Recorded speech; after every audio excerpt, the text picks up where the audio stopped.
जय हो Dwarkadhish.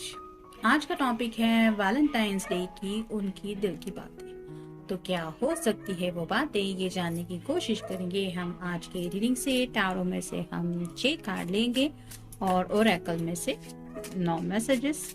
Valentine's day है इसलिए रोमांटिक मैसेजेस ही हम देखेंगे। तो शुरुआत करते हैं शफल करके।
पहला ही कार्ड है page of wands, fire sign, Aries, Leo या फिर सैजिटेरियस।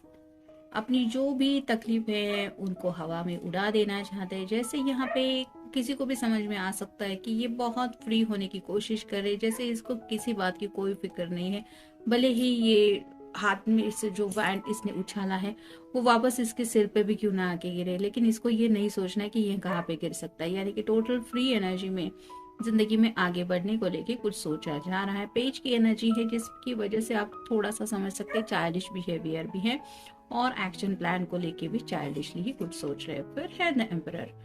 तो नेक्स्ट मूव के बारे में सोचा जा रहा है, यानी कि जिंदगी में सही कदम उठाना चाहते हैं। जैसे चेस अगर आपने कभी खेला है तो थोड़ा बहुत भी गलत मूव हो जाता है तो उसका रिजल्ट जो है वो भुगतना पड़ता है। वैसे ही ये सोच समझ के आगे की तरफ कदम बढ़ाने के बारे में सोच रहे हैं। यानी कि उनको ऐसा लग रहा है कि सोच समझ के ही जिंदगी में आगे बढ़ने से उनको वो मंजिल मिल सकती है जहां तक वो पहुंचना चाहते हैं। फिर है nine of pentacles, earth sign, Taurus, Virgo या फिर कैप्रिकॉर्न। काफी ज्यादा खुश हैं ये पर्सन। इन्हें लग रहा है कि बहुत जल्द ये टेन ऑफ पेंटिकल की एनर्जी में पहुंचने वाले हैं, जहाँ पे ऑब्वियसली एक फैमिली पिक्चर होती है जिसमें एक कपल होता है, घर होता है, घर के बुजुर्ग होते हैं और इंक्लूडिंग पेट्स भी होते हैं। तो यहाँ पे जैसे एक छोटे से बर्ड को ये बता रही है कि तुम्हें पता है अब जल्दी क्या होने वाला है, वैसे ही शायद ये सपनों को लेके कुछ सोच रहे हैं। यानी कि नाइन ऑफ पेंटिकल की एनर्जी में पहुंचना ही उन्हें टेन ऑफ पेंटिकल की एनर्जी में पहुंचने जैसा महसूस हो रहा है। काफी ज्यादा खुश है ये अपनी जिंदगी के मकसद के तक पहुंचने के बारे में कुछ इमेजिन करके। फिर है three of cups, water sign, Cancer, Scorpio या फिर पाइसेस। हो सकता है अपने फ्रेंड्स की कुछ इन्होंने हेल्प ली है और फ्रेंड्स के सजेशंस की वजह से कुछ अपने ज़िंदगी के जो छोटे मोटे मसले थे वो सॉल्व कर लिए हैं, जिसकी वजह से यूनिवर्स को थैंक्स किया रहे कि थैंक यू, आपने मुझे ऐसे फ्रेंड अपनी ज़िंदगी में दिए हैं जो सच्चे दिल से शायद इनके लिए कुछ सोचते हैं। नेक्स्ट है द हाई प्रिस्टेस। तो जैसे हाई प्रिस्टेस की एनर्जी होती है वो बहुत ज़्यादा मिस्टीरियस होती है, वैसे ही उन्हें लग रहा है कि आपके बारे में जब वो सोचते हैं तो उन्हें समझ में नहीं आता कि एग्जैक्टली आपने ज़िंदगी में आगे बढ़ने को लेके क्या सोचा है, या फिर राइट नाउ जब ये रीडिंग हमारा चल रहा है तो इस वक्त भी आप उनको लेके क्या सोच रही होगी। अगर कोई फीमेल पर्सन है आप, तो आपके लिए ये सोचते रहते हैं कि मतलब आपके ख्यालों में क्या इनकी याद आती होगी। इस तरह की एनर्जी में आपके बारे में सोचा जा रहा है। और फाइनल कार्ड है king of cups, water sign, Cancer, Scorpio या फिर पाइसेस।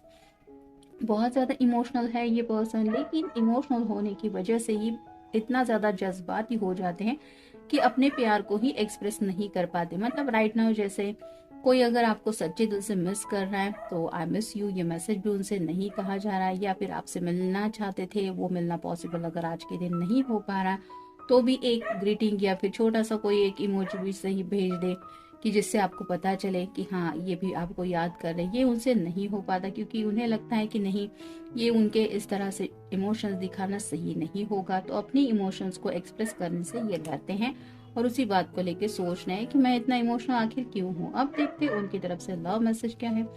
वो आपसे बहुत प्यार करते हैं क्योंकि उन्हें लगता है you know me so well that if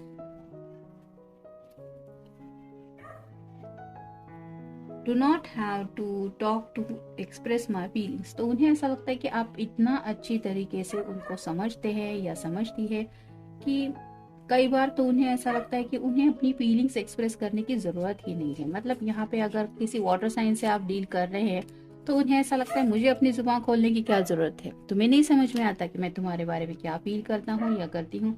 next है वो आपसे प्यार करते हैं क्योंकि उन्हें लगता है we have created a whole new world together.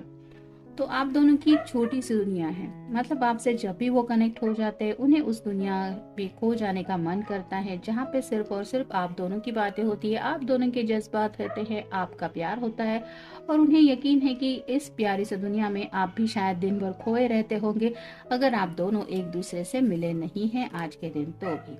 Next है I love the way if we were even separated I wouldn't know have to go on.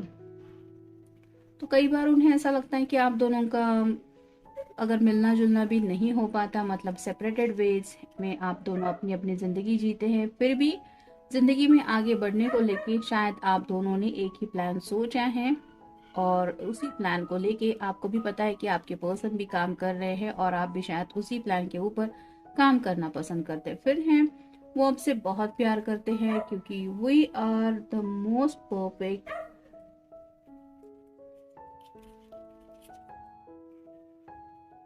Partner you will ever I will ever find. तो उन्हें ऐसा लगता है कि आप उनके लिए बिल्कुल परफेक्ट पर्सन हैं। मतलब आपसे परफेक्ट पर्सन शायद उन्हें जिंदगी में अब तक कोई मिला ही नहीं। ऐसा नहीं है कि इस पर्सन को प्यार के बारे में कुछ एहसास ही नहीं था, काफी सारे लोगों को शायद इन्होंने गौर से ऑब्जर्व किया है लेकिन उन्हें परफेक्ट सिर्फ आप ही लगे। फिर है I love you because you always laugh at my jokes even when they are terrible. तो शायद इन्हें इतना अच्छी तरह से आपको हंसाना नहीं आता, मतलब जो क्रैक करने की ये कोशिश करते रहते हैं क्योंकि मकसद तो यही रहता है कि आपके चेहरे पे स्माइल लेना है, लेकिन फिर भी उन्हें लगता है कि उस कोशिश में वो एफर्ट लेते हैं फिर भी कामयाब हो जाते हैं और नहीं लेते तब भी कामयाब हो जाते हैं क्योंकि आप उनके दिल के मकसद को समझते हैं कि हाँ ये सच्चे दिल से आपके चेहरे पे सिर्फ मुस्कान लाना चाहते हैं और जिस वजह से आप शायद हंस देते हैं और इस पर्सन का एहसास होता है कि मैंने इतनी मुस्कुराने जैसी बात भी नहीं कही थी या फिर इतना अच्छा जोक कहा भी नहीं था, लेकिन मेरा पर्सन समझ गया कि मेरा इंटेंशन क्या था। नेक्स्ट है I like that you are always on my mind. तो उन्हें बहुत अच्छा लगता है कि हमेशा आपकी बातें आपके ख्याल उनके माइंड पे छाए रहते हैं, यानी कि ये एहसास ही उन्हें बहुत खास लगता है। तो शायद आज अगर आपसे मिल भी नहीं पाए हैं तो अभी आपके लिए मैसेज है कि आप उनके ख्यालों में हैं, आप उनके थॉट्स में हैं, आप उनके दिल में हैं। नेक्स्ट है I love you because you remember so many little things of our story.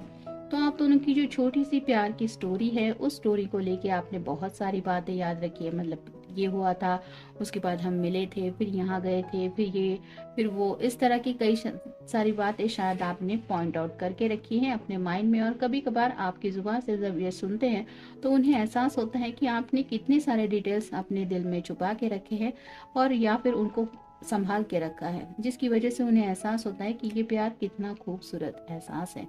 Next है I love the way I can't imagine a day without you in my life. तो उन्हें पक्का यकीन है कि वो आपके बिना जिंदगी इमेजिन ही नहीं कर सकते। मतलब एक सिंगल डे भी आपके बिना, ये ख्याल ही उन्हें बहुत ज्यादा सताता है, इस हद तक ये पर्सन आपसे प्यार करते हैं। नेक्स्ट है I love it when you dance like nobody is watching. तो कई बार शायद आप दोनों ने छोटे मोटे डांस स्टेप करने की कोशिश की होगी, लेकिन उन्हें ऐसा लगता है कि आप जब भी डांस करते हैं तो बहुत दिल से डांस करने की कोशिश करते हैं। मतलब कौन देख रहा है, सामने वाला क्या रिएक्ट करेगा, इसकी आपको फिक्र नहीं होती। इतना ज़्यादा शायद आप अपने पर्सन के साथ को लेके खुश हो जाते हैं और उस एहसास में खो जाते हैं, जिसकी वजह से आपके स्टेप्स जो होते हैं उनके ऊपर भी आपका गौर नहीं होता। यानी कि एक जैसे छोटे बच्चे मस्ती करते रहते हैं, उन्हें फिक्र नहीं होती किसी बात की, वैसी एनर्जी ये फील करते हैं आपको लेके, और ये एहसास उन्हें बहुत खास लगता है। और फाइनल कार्ड है, you are never bored of me even when I am bored of myself. तो कई बार ये पर्सन खुद की बातों से थक जाते हैं, उन्हें लगता है कि ये नादानियां करते रहते हैं, या फिर इनकी हरकतें ही ऐसी है कि ये मतलब ठीक से सही तरीके से जो सोचा है उसके ऊपर भी प्लान वर्कआउट नहीं कर पाते, तो खुद को ही दोष देते रहते कि तुम ऐसा कैसे कर सकते हो या कैसे कर सकती हो।